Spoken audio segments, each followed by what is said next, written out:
People complain about this box art, and I just want to say, what the hell are you guys talking about? This box art looks awesome. It's a futuristic cop with a gun in cybernetic Hawaii. That's the coolest thing ever. In all seriousness though, this box art is so bad that it's basically the definitive case of bad box art. I understand they might have tried doing a serious but awesome look here, but it just kinda fails. Speaking of which, the original Japanese version has a colorful title screen with Megaman in his iconic pose.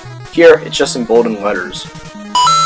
I get that this is still pretty early for the Nintendo, but there's no way to save your progress whatsoever.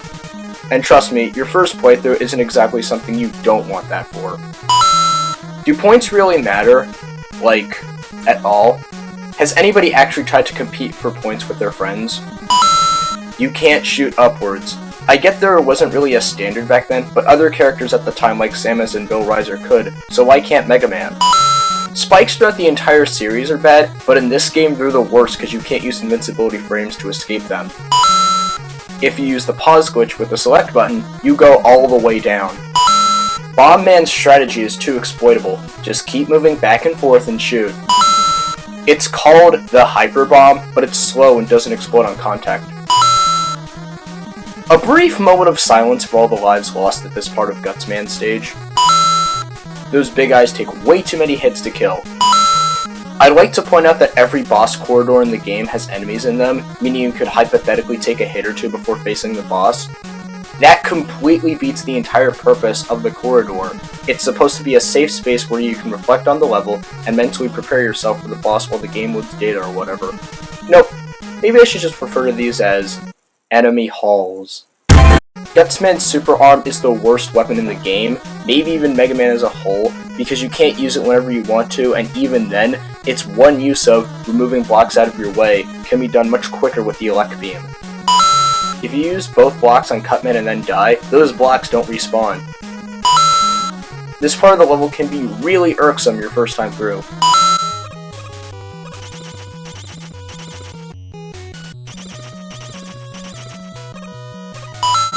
If you get hit here, there is a very good chance of you getting sent all the way down.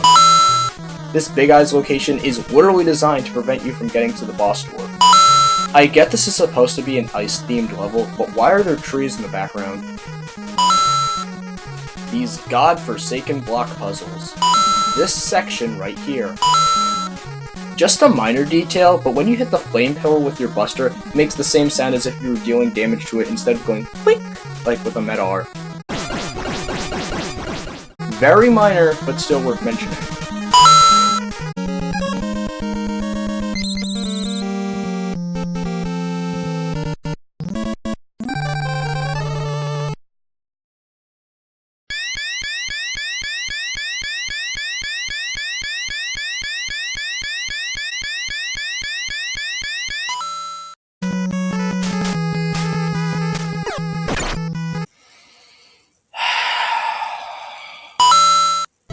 You cheated not only the game, but yourself.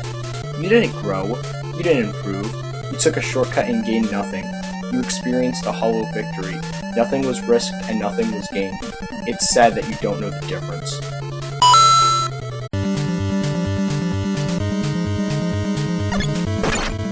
That was cheap.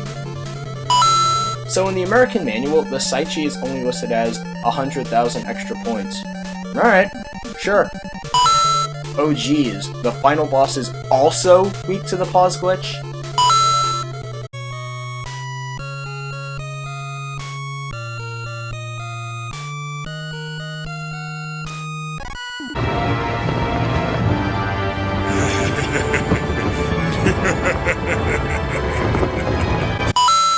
Sound designer, Yuki-chan's papa. Wow, way to discredit a guy. This guy gave us some of the most iconic sound effects in video game history, and you don't even give us his name? Thanks, now this legend's lost to history. You know, seeing this end credits screen reminds me of the time Capcom actually cared about Mega... Oh, right, I can't make that joke anymore because Mega Man 11 came out. So,